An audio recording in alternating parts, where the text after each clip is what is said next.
necesitamos poder disponer nuestro corazón cada día, en cada momento, ¿cierto? Para poder oír al Señor, ser instruido, guiado por Él, edificado por Él y poder llegar, por supuesto, a ser conformado a la imagen del Señor Jesucristo, que es el propósito de la salvación. Nosotros hemos estado desde hace un tiempo estudiando el libro de Job, hemos ido paso a paso por este precioso libro y estamos ahora en la parte central del libro que comienza en el capítulo 3 y se extiende hasta el capítulo 42, que es la parte poética y al mismo tiempo que contiene los discursos, las expresiones, los consejos de los amigos de Job y al mismo tiempo la respuesta que Job da a esos consejos, muchas veces no tan atinados de sus amigos.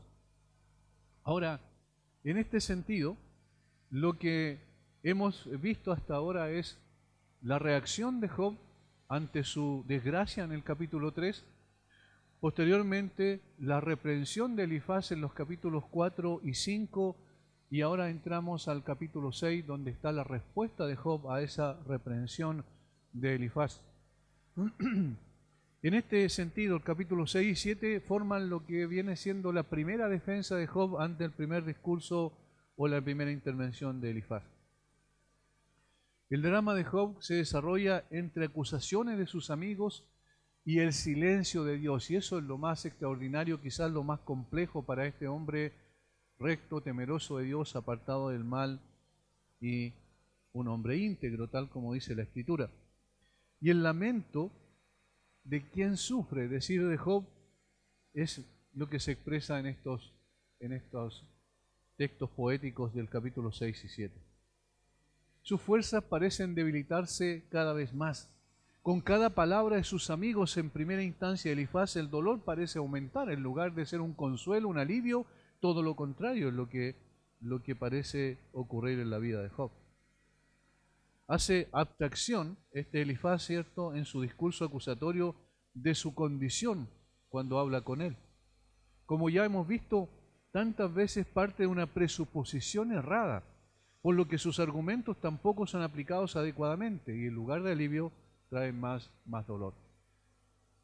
Job comienza a responder en el capítulo 6 y lo primero que hace es refutar los febles fundamentos que tiene la acusación de Elifaz, versículos 1 al 7.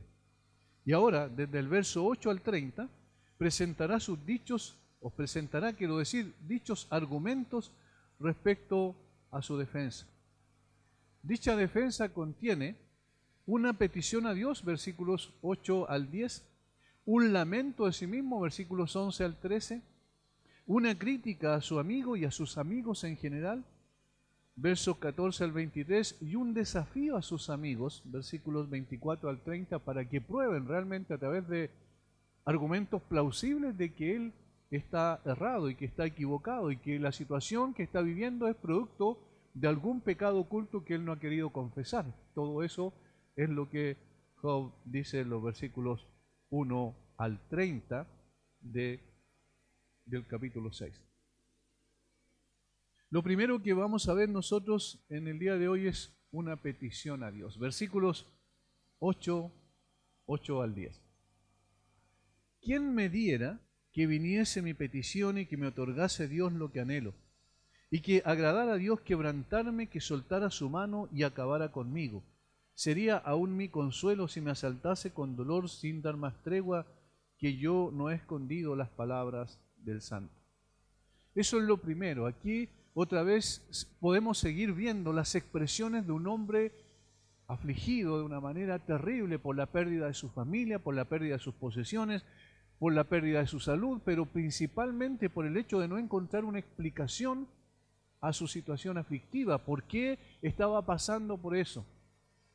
Y entonces repite un poco algo de lo que dijo ya en el capítulo 3, donde prefería no haber sido concebido en el vientre de su madre, prefería morir como un abortivo, ¿cierto?, en un aborto dentro del vientre de su madre, o incluso después de haber nacido, él desearía también haber muerto. Ahora, en los versículos 8 al 10, la petición que hace Job es precisamente esa. Que viniese mi petición y que me otorgase Dios lo que anhelo. Noten las palabras petición y anhelo. Es decir, no era una simple petición a Dios, una oración rutinaria, sino algo que anhelaba profundamente al encontrarse en la situación que él estaba. Pero, ¿cuál era esa petición, ese anhelo? Los versos 9 y 10 lo dejan claramente establecido. Era la muerte. Esto no es deseable por naturaleza. Nadie de nosotros naturalmente en un momento sin complicaciones desea la muerte, sino al contrario.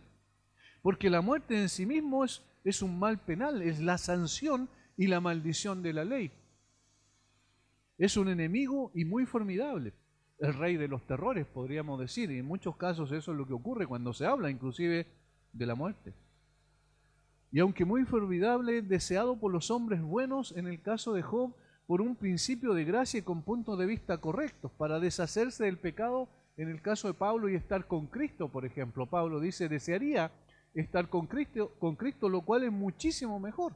Ahora Pablo no estaba escapando de las circunstancias en ese caso, por alguna aflicción particular que estaba viviendo, sino porque el anhelo de un verdadero creyente es estar con Cristo para poder servirlo sin relación con el pecado. Y eso es lo que Pablo expresa cuando habla a los filipenses.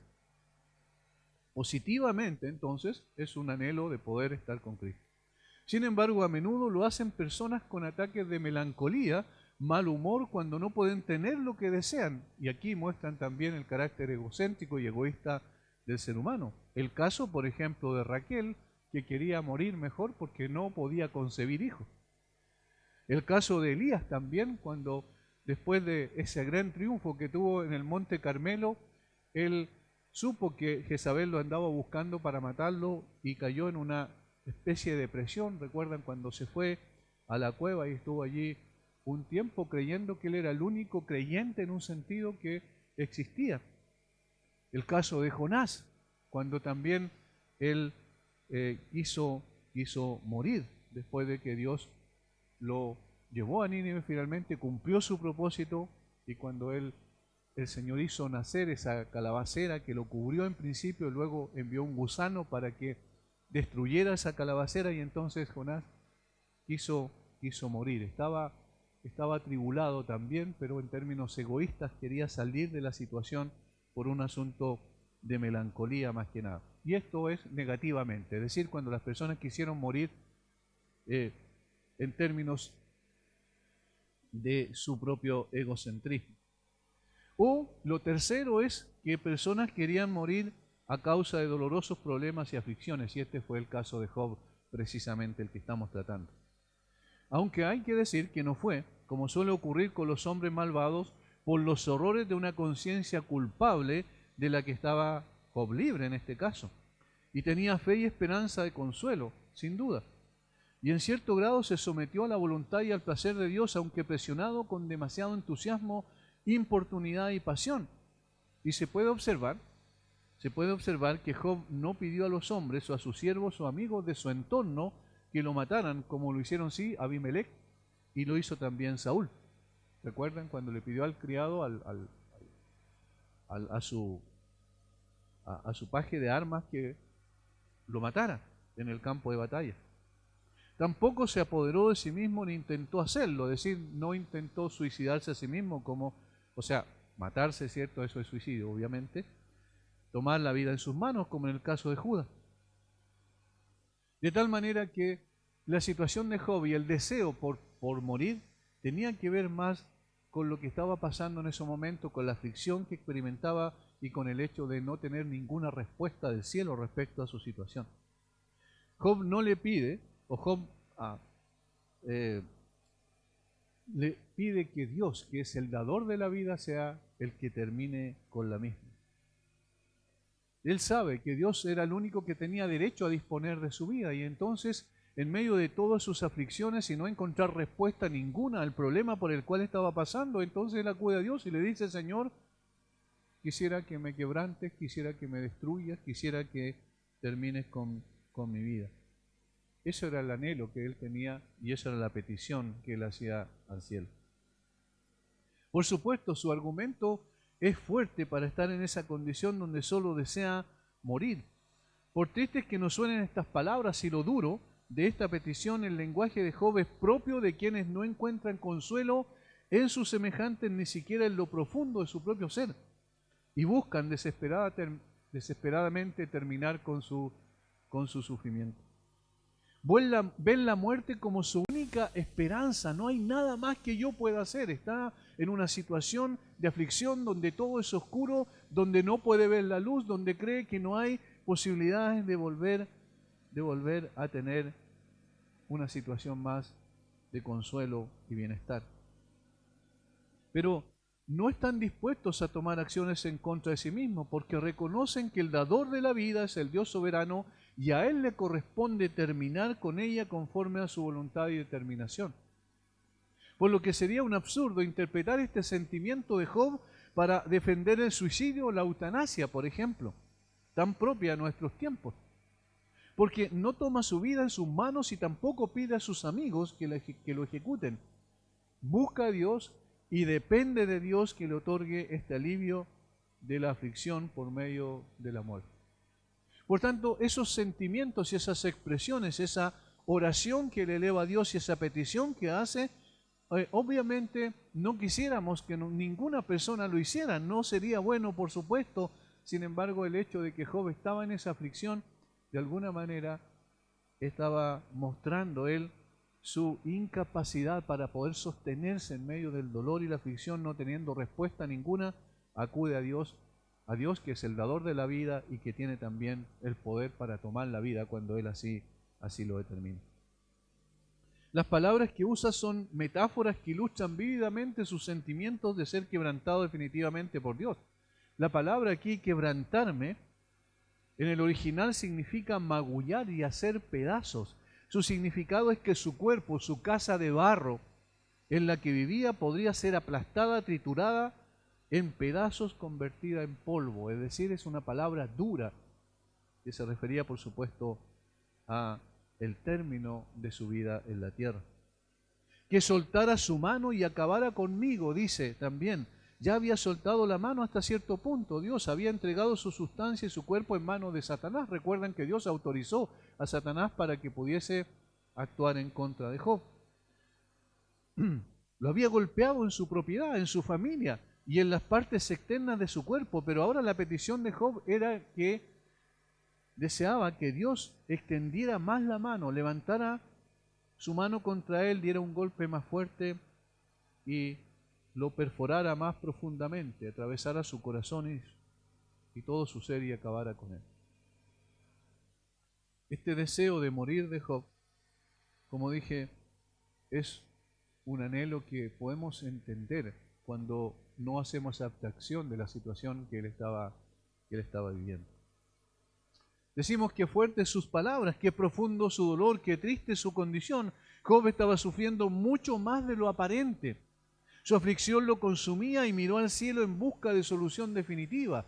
Y sin embargo, a pesar de que no recibió ningún tipo de solución de parte del cielo en este caso, y tampoco de sus amigos, sino por el contrario, cuando vino Elifaz y comenzó a tratar de llevar algún tipo de explicación o consuelo a su corazón, lo que hizo fue acusarlo, porque eso fue lo que hizo Elifaz, acusar a Job de un pecado oculto y de que lo que estaba pasando era producto de su propia necedad. Cuando la respuesta no llega, cuando una vez de la liberación, cuando en vez de la liberación final de su problema, de su aflicción, tenemos la continuidad del dolor y un gran silencio, entonces debemos recordar esta historia y permanecer confiados de que hay alguna explicación y que cuando llegue agradeceremos a Dios que no nos haya concedido nuestra petición, escribía alguien. Es decir, que cuando pasemos por situaciones aflictivas donde no tenemos ninguna respuesta, donde parece que no existe solución, donde no hay esperanza, podamos leer la historia de Job, aprender el ejemplo de Job y podamos aplicarlo a nuestra vida y decir, aunque Job no encontraba ninguna solución en ese momento, nosotros conocemos la historia completa y sabemos que sí había una solución. Por tanto, aunque no la veamos en el principio, esta historia nos ayuda a que nosotros apliquemos la misma a nuestra vida cuando estemos pasando por aflicciones de esta naturaleza y podamos esperar el momento en que el Señor nos va a rescatar de esa condición y tal como ocurrió con Job, podamos posteriormente aprender lecciones más importantes respecto a la persona y el carácter de Dios y a los tratos de Dios con nosotros, para pulir nuestra vida, para que nuestro carácter sea más conformado a la imagen del Señor Jesucristo y podamos ser así también, de alguna manera, una evidencia de la compasión de Dios en nuestra vida. Esta historia está en las Escrituras para que nosotros podamos aprender a enfrentar el dolor más intenso, la aflicción más grande. Podamos siempre permanecer con esperanza a pesar de todo. No sabemos la explicación muchas veces por qué ocurren las cosas que ocurren sobre nuestra vida, pero sí conocemos la historia de Job, que a pesar de sus peticiones cerradas en medio del dolor, tuvo finalmente consuelo. El sol brilló de nuevo sobre su vida y también puede hacerlo sobre nosotros conforme a la benéfica mano de Dios en nosotros. Por eso estudiamos este libro, por eso el Espíritu Santo quiso dejarlo para nosotros, no simplemente para que leamos el drama de un hombre afligido, sino para que el drama de este hombre afligido nos lleve a considerar nuestra propia vida delante de Dios y por el hecho de ser hijo de Dios, igual como Job lo era, podamos enfrentar las situaciones de una manera adecuada, dependiendo de la gracia de Dios y de la voluntad de Dios, que siempre es buena, agradable y perfecta, aunque no lo experimentemos así y nuestros sentimientos nos digan lo contrario en el momento de la aflicción. Job dice que si Dios concede su petición, entonces tendrá consuelo. Versículos 9 y 10. Y que agradara a Dios quebrantarme, que soltara su mano y acabara conmigo, sería aún mi consuelo. Si me asaltase con dolor sin dar más tregua, sería aún mi consuelo, dice. Este consuelo vendría porque moriría como alguien que nunca, y aquí está lo extraordinario, la última frase del versículo 10, que nunca negó la palabra de Dios. Es decir, aquí Job le está diciendo a Elifaz implícitamente, mira, yo nunca negué la palabra de Dios. No he ocultado las palabras del santo, nunca. He mantenido abierta y valientemente una profesión de apego a la causa de Dios y a su verdad. De una manera pública y solemne he profesado apego a mi Hacedor. No me he negado a reconocer que soy suyo. No me he avergonzado de él ni de su causa. Por tanto, si tengo que morir, voy a morir de esa manera, no como un hombre hipócrita, como lo hizo saber de alguna manera en términos implícitos Elifaz a través de lo que decía en los capítulos 4 y 5. No he terminado mis días de esa manera, sino siendo fiel a lo que la palabra de Dios dice. Por eso la última frase es muy interesante, que yo no he escondido las palabras del santo, dice Job.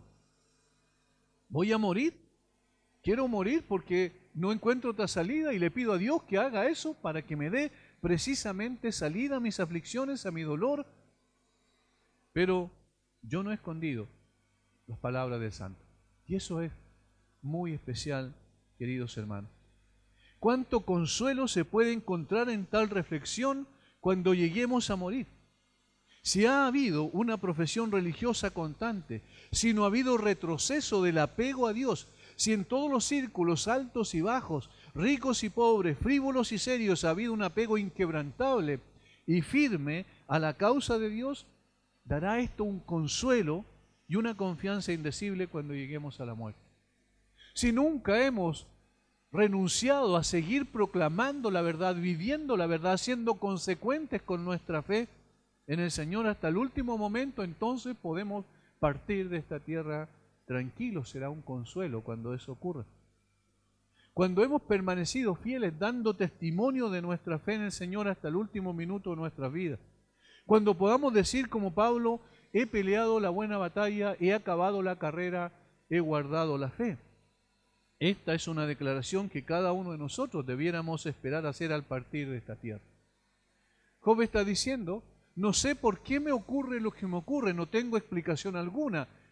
Escuché lo que tú me decías, Elifaz, y la verdad es que no, en lugar de explicación encontré simplemente acusaciones contra mí. Elevo mi voz al cielo y no encuentro explicación de Dios respecto a lo que me está pasando. Hay un silencio que me abruma mucho más todavía. Sin embargo, una cosa sé, es que yo estoy pidiendo a Dios que venga sobre mí y me traiga sobre mí la muerte. ¿Para qué? para que pueda descansar de esta aflicción y este dolor. Y lo que yo sé, que si Dios me trae la muerte y me concede esta aflicción, en realidad puedo partir tranquilo porque yo nunca he negado mi fe en el Señor, ni me he levantado contra Él y contra su autoridad. Esto es muy interesante y aplicable también a nosotros, cómo deseamos morir al final, cómo quisiéramos morir. Y la verdad es que cada creyente debiese desear morir diciendo lo que Pablo dijo, que hemos batallado durante esta tierra en contra de nuestro propio orgullo, en contra del mundo que nos asedia, en contra del enemigo, de huestes espirituales de maldad en las regiones celestes, porque contra él tenemos batalla, dice Pablo, y que finalmente podamos decir, siempre mantuvimos la fe en el Señor Jesucristo, siempre mantuvimos un testimonio coherente, consistente con esa fe, y por eso podemos partir tranquilos. Eso es lo primero que Job hace, es una petición a Dios que Él traiga sobre él la muerte. Lo segundo que hace Job es un lamento de sí mismo. Mira su propio corazón. Ahora, después de mirar a Dios y decir, Señor, por favor, concédeme la muerte como salida a mis aflicciones, luego mira su propio corazón, versículos 11 al 13, y lamenta su situación y lamenta su incapacidad para poder salir de esa situación. Versículo 11. ¿Cuál es mi fuerza para esperar aún y cuál mi fin para que tenga aún paciencia? ¿Es mi fuerza la de las piedras o es mi carne de bronce? No es así que ni aún a mí mismo me puedo valer y que todo auxilio me ha faltado. Ahora Job echa una mirada a sí mismo. Considera su fuerza y se pregunta si serán suficientes para seguir aguantando la aflicción y no terminar negando a Dios. Esa es su preocupación mayor. ¿Cuál es mi fuerza para tener esperanza? Hasta ese momento Job había soportado sus pruebas sin temor a perder la constancia y la esperanza o la confianza en Dios. Aquí parece comprender que su constancia puede fallar y por lo tanto desea morir antes de que se le deje deshonrar a Dios. Eso es lo que se entiende de sus palabras. Pregunta, por tanto, ¿qué fuerza tenía para esperar poder soportar las pruebas por mucho más tiempo? En otras palabras, ¿podré permanecer fiel a Dios hasta el final? Y aquí duda porque ve su propio corazón, porque se da cuenta que ya no tiene fuerzas emocionales, físicas, espirituales para seguir enfrentando la prueba y por eso está pidiendo precisamente que Dios termine con su vida. No podía esperar por ninguna fuerza que tuviera soportar sin quejarse de estas pruebas hasta la terminación natural de su vida. Y por eso deseaba que Dios le concediera su petición y lo destruyera. Sintiendo que su paciencia se estaba hundiendo bajo sus calamidades, dice que sería mejor para él morir que quedarse para deshonrar a su Hacedor. No quiero deshonrar al Señor. No quiero que en mis últimos días empiece a hablar en contra del Señor por causa de mi aflicción. Por eso, porque no tengo fuerzas para permanecer más tiempo, Señor, concédeme mi petición.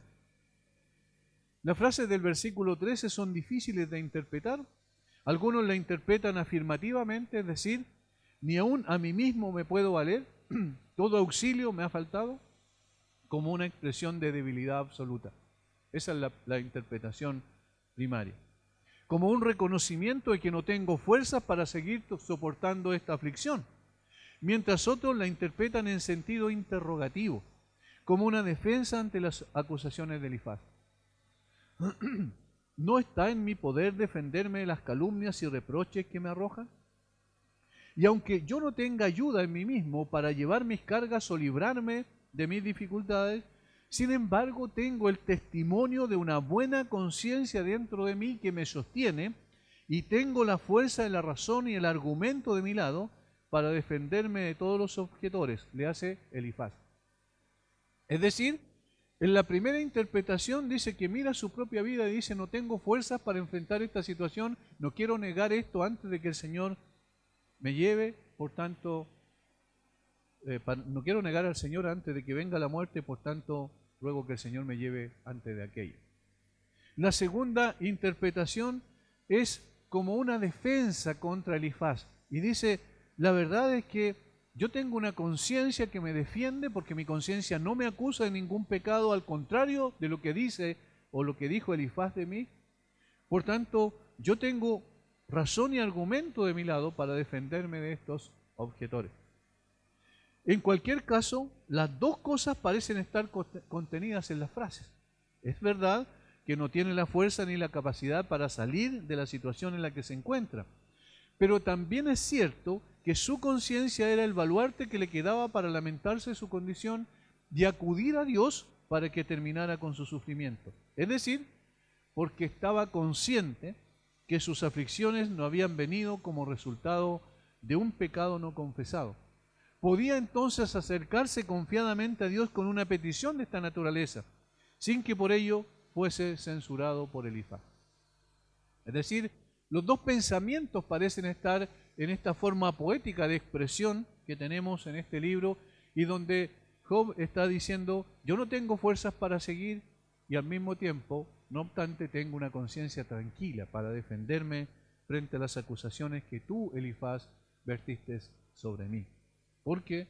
Porque Dios no me acusa y mi conciencia tampoco lo hace, y por eso, por esa misma razón, es que puedo acudir a Dios y decir, Señor, por favor, quítame la vida antes de que pueda deshonrarte a ti.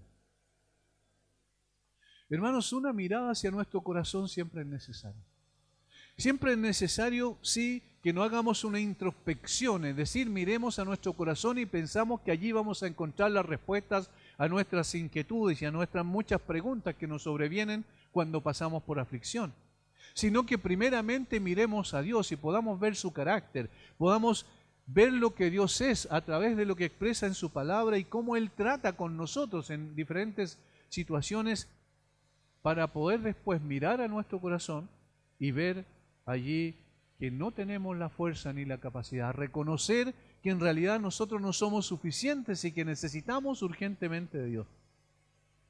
Cuando estamos pasando por aflicciones más complejas es necesario echar esa mirada también a nuestro corazón.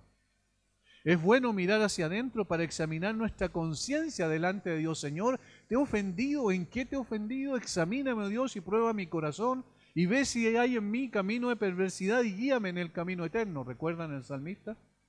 Es decir, que podamos observar nuestro interior sobre la base de mirar en el espejo perfecto para que podamos entender cuáles son nuestras debilidades y nuestra gran necesidad de Dios. Reconocer que no somos capaces en nosotros mismos y que necesitamos urgentemente la ayuda de nuestro Dios, sin la cual no podríamos salir adelante. A pesar de que nuestras peticiones no sean las más adecuadas, el Señor es paciente con nosotros.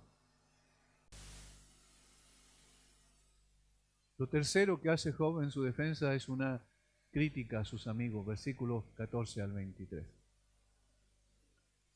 El atribulado es consolado por su compañero, dice, y aun aquel que abandona el temor del Omnipotente. Pero mis hermanos me traicionaron como un torrente, pasan como corrientes impetuosas, que están escondidas por la helada y encubiertas por la nieve, que al tiempo del calor son deshechas y al calentarse desaparecen de su lugar. Se apartan de la senda de su rumbo, van menguando y se pierden. Miraron los caminantes de Temán, los caminantes de Saba esperaron en ellas, pero fueron avergonzados por su esperanza, porque vinieron hasta ellas y se hallaron confusos. Ahora, ciertamente como ellas sois vosotros, pues habéis visto el tormento y teméis. Os he dicho yo, traedme y pagad por mí de vuestra hacienda, libradme de la mano del opresor y redimidme del poder de los violentos. Aquí hay una crítica más directa, frontal de parte de Job a Elifaz y obviamente en Elifaz también al resto de sus amigos, porque al no intervenir en favor de Job, eso era evidencia que estaban de acuerdo con Elifaz. Y eso más adelante queda plasmado en una realidad cuando ellos también intervienen. Entonces hace una crítica a sus amigos. Job se siente abandonado por sus amigos. Eso es lo que expresa en todos estos versículos. El atribulado es consolado por su compañero, pero mis hermanos me traicionaron como un torrente. En primera instancia, por supuesto, por Elifaz, debido a sus hirientes palabras que en lugar de consuelo trajeron más aflicción para él. El atribulado es consolado por su compañero, atribulado. el que está afligido. Es una palabra que significa derretirse. La palabra aquí usada para que se traduce atribulado significa fluir hacia abajo, consumirse. Y aquí implica que alguien que suspira o es consumido por sus calamidades. Yo estoy en esta condición, dice Job. Yo estoy atribulado, yo estoy derritiéndome en mí mismo, no tengo fuerza, no tengo capacidad, como recién había reconocido. Suspiro por mis calamidades. Y en lugar de ustedes consolarme, y en lugar de ustedes estar al lado mío, en lugar de ustedes darme palabras de alivio, de aliento, no han hecho eso, sino que por el contrario, han hecho una crítica mordaz en contra de mi situación. El propósito de este versículo es reprender a sus amigos por la poca simpatía que le habían mostrado. Había buscado consuelo en sus pruebas y tenía derecho a esperarlo, pero dice que se había encontrado con todo lo contrario y que su calamidad se vio agravada por el hecho de que habían actuado solo en el lenguaje de la severidad. Es decir, no recibió lo que cualquier persona podría esperar de un amigo en circunstancias calamitosas como las que se encontraba Job. Debe mostrarse compasión de parte de un amigo. Alguien traduce esto: vergüenza al hombre que desprecia a su amigo. Es una vergüenza el hombre que desprecia a su amigo cuando lo ve sufriendo, cuando lo ve sin posibilidades de poder valerse por sí mismo y no le tiende una mano. Y en lugar de eso lo que hace es asaetearlo a través de palabras duras que llevan más aflicción a su corazón. Si hay algún lugar donde se debe mostrar bondad es cuando un hombre se hunde hasta la tumba bajo los dolores acumulados, como en este caso. Y este es el caso que estaba pasando Job. Esta era la situación que enfrentaba. Por tanto, es de la peor crueldad no mostrar compasión porque él la requiere desesperadamente. El que fracasa en la compasión es desprovisto de esa compasión y cierra las entrañas a su amigo en angustia. No tiene el temor de Dios ante sus ojos. Y este sentido hace que Job mismo sea el amigo en aflicción y Elifaz, y los que están con él las personas que son deficientes en su misericordia.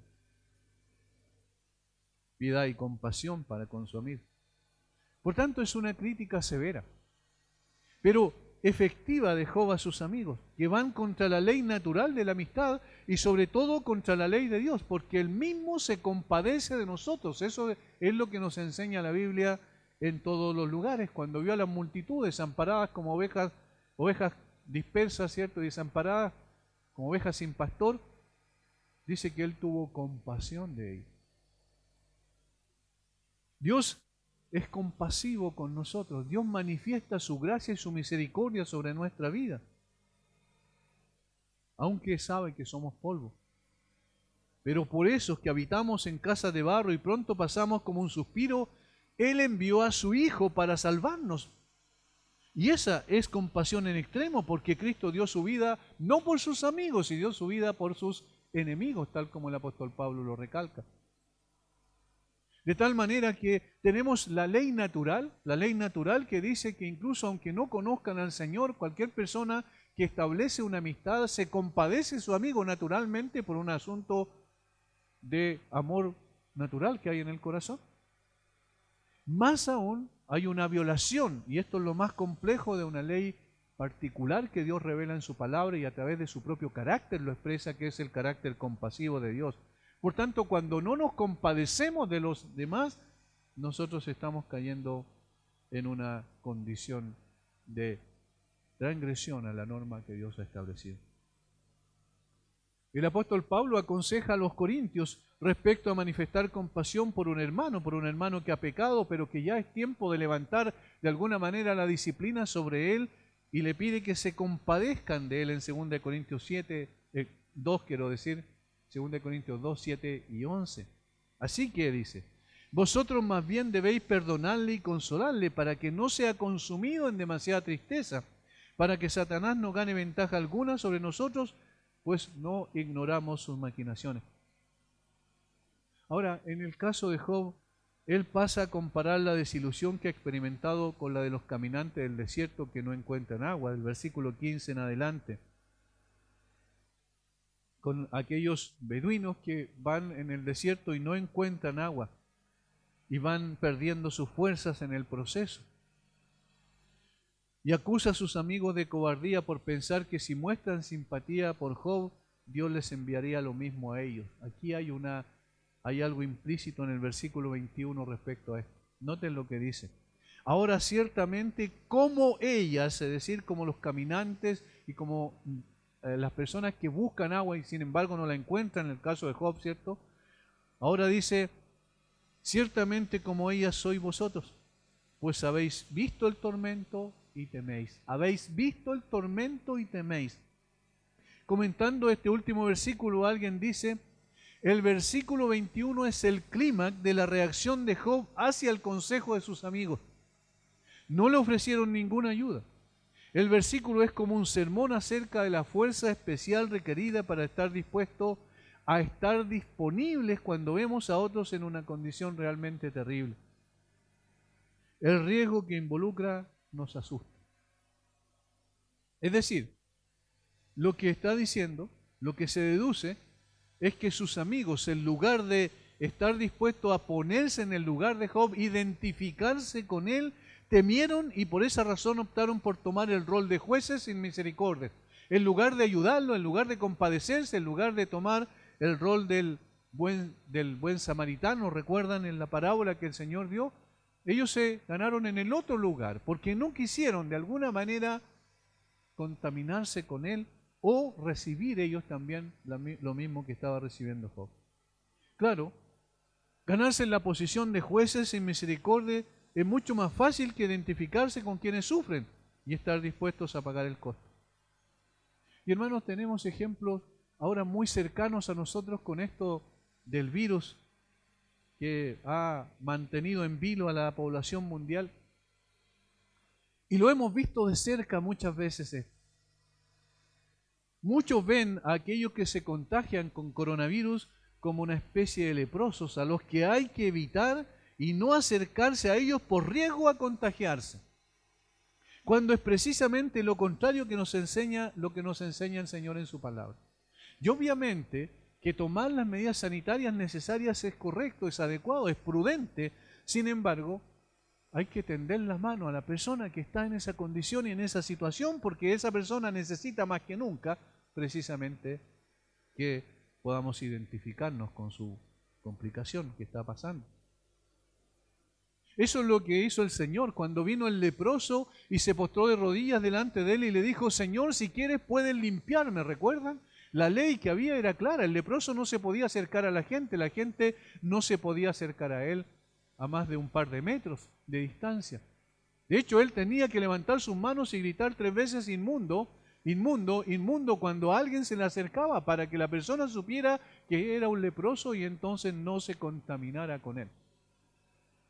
Ahora, el Señor no solo respondió a la oración del leproso al limpiarle, sino que hizo algo singular que muestra lo que significa compasión, que muestra lo que significa identificarse con el que sufre. El Señor también lo tocó, dice la Escritura. El Señor lo tocó, lo cual era prohibido por la ley. De esta manera el Señor mostró el verdadero significado de la compasión. No alejarse del que está sufriendo, sino ir donde el que sufre para poder tenderle la mano en momentos de dificultad. Eso es lo que no habían hecho los amigos de Job. Esa es la crítica fuerte que Job hace a sus amigos. ¿Por qué ustedes hicieron eso? Inclusive yo nunca les pedí que me vinieran a ayudar. Ustedes vinieron para consolarme y condolerse de mí. Sin embargo, hicieron todo lo contrario. El versículo 22 y 23 es lo que expresa eso que acabamos de decir. ¿Os he dicho yo, traedme y pagad por mí de vuestra hacienda? Libradme de la mano del opresor y redimidme del poder de los violentos. ¿Os he dicho yo les he pedido que ustedes vengan a auxiliarme en esta situación?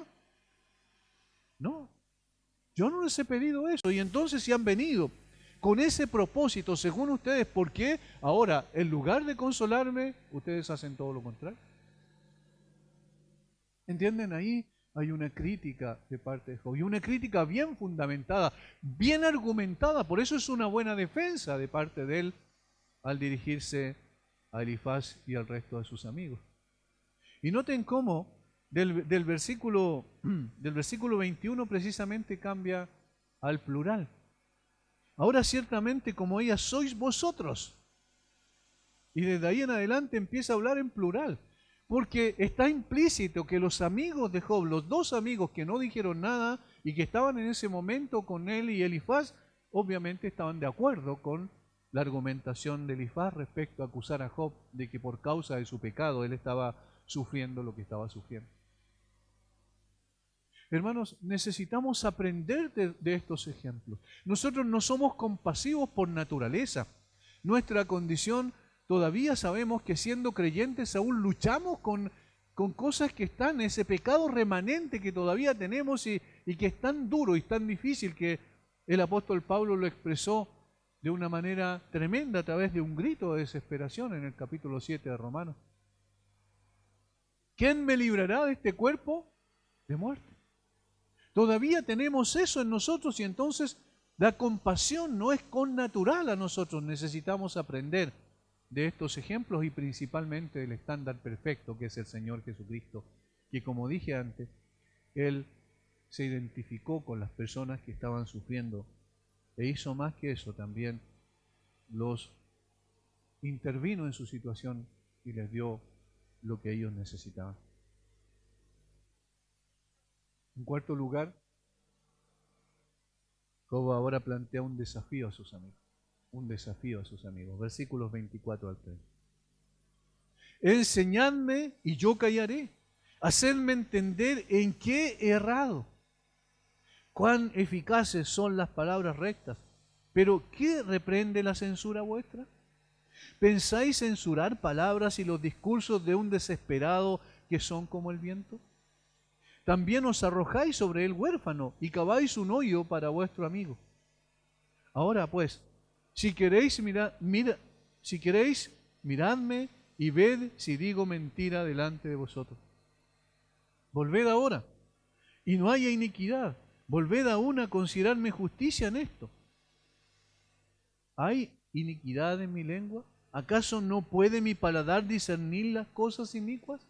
Todas esas preguntas que hace Job son preguntas retóricas que tienen el propósito de poder mostrar a sus amigos y particularmente a Elifaz que él estaba errado respecto a sus presuposiciones. Tú estás equivocado, Elifaz. Tú me estás condenando sin mostrarme evidencia y argumento plausible para esa condena. En la última parte de su defensa, aquí en el capítulo 6, de su primera defensa, Job confronta a sus amigos para que respondan a su desafío. El verso 24 es el que define el pensamiento central del resto del párrafo. Enseñadme y yo callaré. Hacedme entender en qué he errado. Ahí está el punto.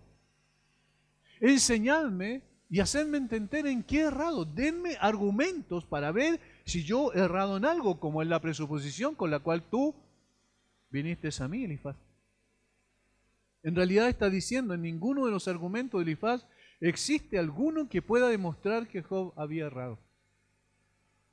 Los dichos de él fueron solamente acusaciones, censuras sin evidencia. Es decir, dame una instrucción real o muéstrame cuál es mi deber y estaré en silencio. Me quedaré callado. Es decir, aceptaré el hecho de que estoy equivocado si tú me demuestras que así es. Con esto quiere decir que Elifaz realmente no había impartido ninguna instrucción positiva, sino que había actuado únicamente en el lenguaje de la reprensión. Noten, 2 veces dice que lo censuraron. ¿Pero qué reprende la censura? Versículo 26. ¿Pensáis censurar palabras y los discursos de un desesperado? El sentido es, de buena gana me sentaría y escucharía dónde se imparte la verdad y dónde se me permita ver la razón de los tratos divinos. Si hay una explicación de eso, por favor, quiero que tú me la presentes. Si se me pudiera hacer entender dónde me he equivocado, yo estaría de acuerdo. sinceramente, es un hombre genuino, es un hombre sincero y transparente. Y por eso está diciendo, bueno, denme los argumentos para examinar mi propia vida y ver si yo estoy errado. Y si efectivamente estoy errado, yo estoy de acuerdo con esa reprensión. Pero no es así. Job, habiendo hecho su defensa, la consideró suficiente para absolverlo de la acusación en su contra. Sin embargo, para demostrar que no era terco y flexible, sino que estaba abierto a la convicción y dispuesto a atender y escuchar lo que pudiera decirse, desea ser enseñado e instruido en el camino de su deber, sugiriendo que una vez convencido de sus errores, los reconozca. No va a esconder ese hecho. Los hombres buenos están deseosos de ser enseñados, tanto por Dios como por los hombres. No están por encima de la instrucción, ni se creen más sabios que sus maestros. Están dispuestos a recibir conocimiento, no solo de sus superiores, sino también de sus iguales e incluso de aquellos que son inferiores a ellos, como Job de sus amigos, aunque habían sido desagradables con él y le había costado mucho trabajo soportar seguramente la reprensión sin evidencia de Elifaz. Y les promete que mientras ellos hablen se quedará callado, no les refutará, ni interrumpirá, ni contradecirá, pero escucharía paciente y atentamente lo que le dijeron. Lo consideraría seriamente y lo sopesaría bien en su mente. Y si estuviera convencido de ello, no continuaría más sus quejas a Dios, ni murmuraría de sus providencias, y dejaría de reflexionar sobre ellos sus amigos, y no los acusaría más de engaño, perfidia y crueldad. Y por su silencio reconocería su culpa, y no se interpondría pertinazmente en un asunto malo, sino que pondría la mano en su boca. ¿Realmente tienen argumentos? Yo escucho, pero denme argumentos que efectivamente puedan mostrar que yo me he equivocado y en qué me he equivocado. Noten las palabras de Job allí que muestran no solo censura de Elifaz, ¿cierto?, hacia Job, no solo censura, sino también un ataque directo. Dice, también os arrojáis sobre el huérfano. Es decir, y era como un niño huérfano él, despojado de toda su misericordia, de sus hijos, de sus bienes y su salud, y estaba en la condición sumamente miserable, indefensa y desolada. Y además, privado de la presencia de la gracia y protección visible de su Padre Celestial, siendo entregado por un tiempo en manos de Satanás, y ahora era cruel y bárbaro abrumar a un hombre así, que ya estaba abrumado por demasiado dolor, o hacéis caer sobre los huérfanos para aplastarlo. Ese es el sentir. Miradme mi rostro, dice, y vean si pueden encontrar algún rastro de miedo y falsedad, de deshonestidad de mi parte, de hipocresía, de vergüenza quizás. Y observen si no hay toda la apariencia de una mente honesta, de una buena conciencia en su interior que no tiene nada que temer del más estricto examen. O están mirando a una persona hipócrita, desvergonzada. ¿Ustedes no han visto mi cuerpo? ¿No ven que estoy cubierto por todas partes con furúnculos y úlceras y que si no hay ocasión para expresión de dolor y esas pesadas quejas que he hecho? O mejor, mírenme con un ojo de piedad y compasión, con afecto, con favor y benevolencia. No me condenen tan fácilmente. Este desafío de Job muestra la gran defensa que hace de su caso ante las acusaciones infundadas de sus amigos. Era un hombre que estaba sufriendo. Ahora se añade más sufrimiento emocional, no solo porque había perdido a su familia, había perdido sus bienes, había perdido su salud, sino que también había perdido toda esperanza de que sus amigos pudiesen traer consuelo y alivio a su condición miserable en la cual se encontraba. ¿Qué nos enseña esto? Y yendo ya a la parte conclusiva. Que es sabiduría dejar de confiar en el hombre. Es sabiduría dejar de confiar en el hombre. Eso es lo primero. Pongamos toda nuestra confianza en la roca de nuestra salvación y no en el hombre cambiante. Bendito el hombre que confía en el Señor, maldito el hombre que confía en el hombre. No debemos depender de la compasión y la misericordia de los hombres, debemos depender de la compasión y la misericordia de Dios, porque siempre entre nosotros nos fallamos el uno al otro. No nos extrañemos cuando nos fallemos el uno al otro, porque es parte de lo que somos como seres humanos. Pongamos nuestra confianza en la fuente de la vida, no en cisternas rotas. Bueno sería para nosotros tener siempre tales convicciones de la vanidad de la criatura. O la tuvimos o la tendremos en el lecho de enfermo, en el lecho de muerte, o en los problemas de conciencia. Siempre nos daremos cuenta que el hombre falla, siempre va a fallar, pero Dios nunca falla. Nuestra esperanza y nuestra confianza está en aquel que vino y murió y resucitó por nosotros para justificarnos. Nuestra confianza y esperanza está en la cruz, de la cual esa sangre preciosa se derramó para limpiar todos nuestros pecados y para sostenernos en la angustia más grande y en las aflicciones más complejas. Nuestra certeza es confiar en Dios y no en el hombre. Lo segundo que nos enseña es que Job reprocha a sus amigos por el trato duro de ellos. Aunque necesitado, no desea de ellos más que una mirada bondadosa y una buena palabra. Eso es lo que él estaba pidiendo, nada más.